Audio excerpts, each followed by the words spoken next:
Persoalan pesantren Az-Zaitun begitu gaduh menjelang pemilu 2024.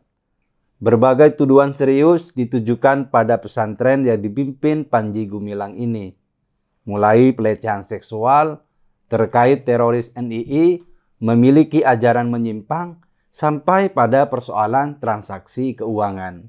Pertanyaannya tentu saja, kenapa baru sekarang ramai? Bukankah Az-Zaitun sudah diresmikan pada tahun 99 oleh B.J. Habibie? Oke, sebut saja baru sekarang terkumpul bukti. Kapan bukti itu dibeberkan ke publik? Sampai sekarang yang beredar di publik itu masih berkisar asumsi. Misalnya, Mahfud MD membongkar adanya ratusan rekening Az-Zaitun. Itu pun masih dalam tahap analisis. Belum ada bukti yang menunjukkan Az-Zaitun melakukan tindakan pidana. Selain fakta bahwa Panji Gumilang punya 6 nama berbeda. Kemudian soal ajaran sesat. Panji Gumilang sendiri sudah menyatakan pandangannya soal kembali ke Al-Quran secara langsung. Tentu ini bukan pandangan yang sesat.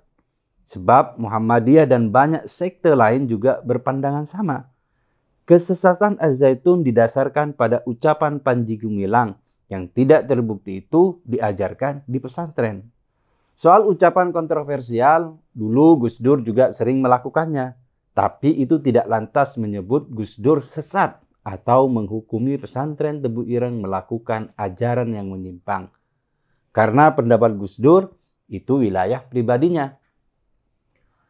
Soal tuduhan tindak pidana lain juga begitu. Sebaiknya tunjukkan buktinya ke publik supaya tidak terkesan sedang ada upaya untuk mengkriminalisasi Panji Gumilang dengan berbagai tuduhan yang mengada-ngada. Jika asumsi publik itu benar, maka sudah jelas Panji Gumilang sengaja ingin dikandangkan karena ada oknum yang ingin merampas asetnya. Tanah Az-Zaitun itu luas sekali. Sekarang totalnya sudah mencapai 1.800 hektar. Di dalamnya ada ratusan hektar sawah, perkebunan, peternakan, pengolahan kayu. Az-Zaitun dulunya berdiri di atas tanah yang gersang.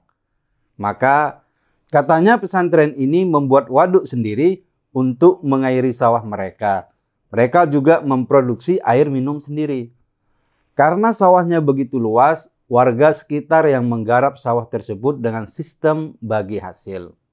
Selama ini masyarakat di sekitarnya diuntungkan dan tidak pernah terdengar adanya keributan dan gesekan.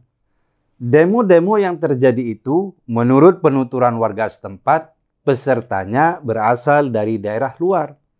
Sebenarnya menyelesaikan persoalan Az-Zaitun itu gampang. Siapapun yang membuat tuduhan bisa datang sendiri dan menemukan bukti di sana. Panji Gumilang telah menyatakan, siapapun dipersilahkan datang ke Az-Zaitun dan menemukan sendiri bukti kalau ajaran mereka sesat. Cara ini sebenarnya cukup relevan untuk memutuskan perkara.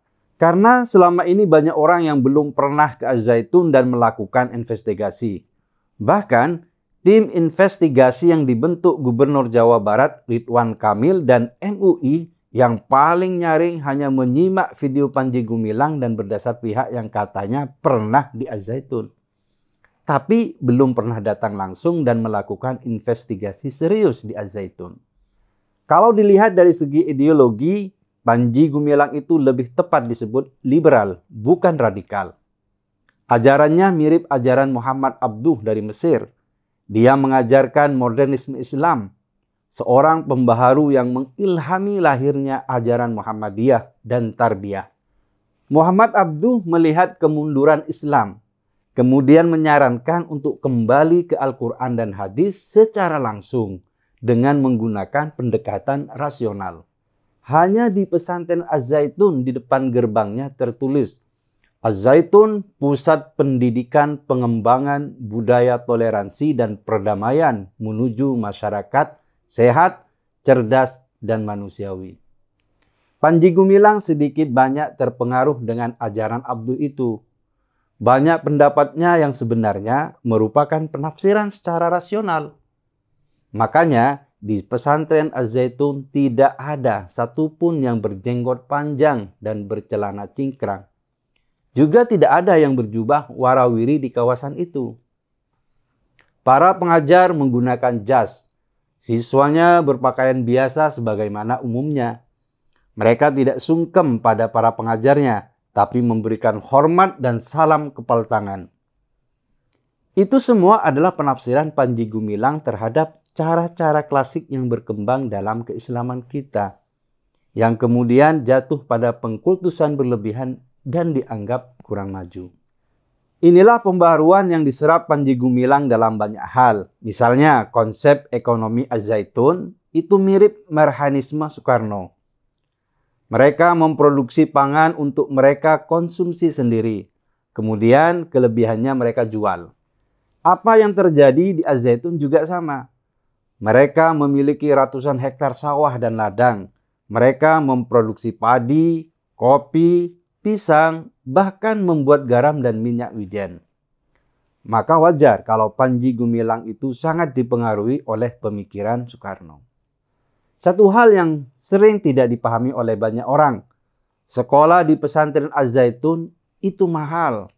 Orang tua murid membayar uang pangkal ribuan dolar Amerika. Loh, kok pakai dolar Amerika?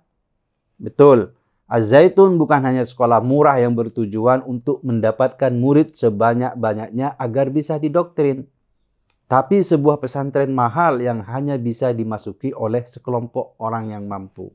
Pertanyaannya, di antara 7.000 murid kaya itu, masa iya mereka rela bayar masuk untuk mendapat doktrin terorisme? Bukankah terorisme itu kebanyakan adalah orang-orang yang terpinggirkan secara sosial dan ekonomi? Pertanyaan-pertanyaan seperti itulah yang harus dijawab ketika memberikan serangkaian tuduhan pada Az-Zaitun. Jika secara personal Panji Gumilang bersalah, silakan proses hukum, datangkan bukti dan penjarakan dia. Jika Az-Zaitun terbukti memberikan ajaran menyimpang, silakan diluruskan dan diselamatkan pada ajaran yang lurus. Tapi semua itu harus dipastikan dulu kebenarannya. Jangan sampai mengkriminalisasi Az-Zaitun karena ingin mencaplok asetnya. Kita harus curiga pada oknum yang sengaja membuat keruh dan mengambil keuntungan. Karena tidak masuk akal jika semua tuduhan itu baru dilayangkan sekarang menjelang pemilu 2024. Jangan-jangan ini ulah kadrun atau kelompok konservatif yang takut tersaingi oleh Panji Gumilang.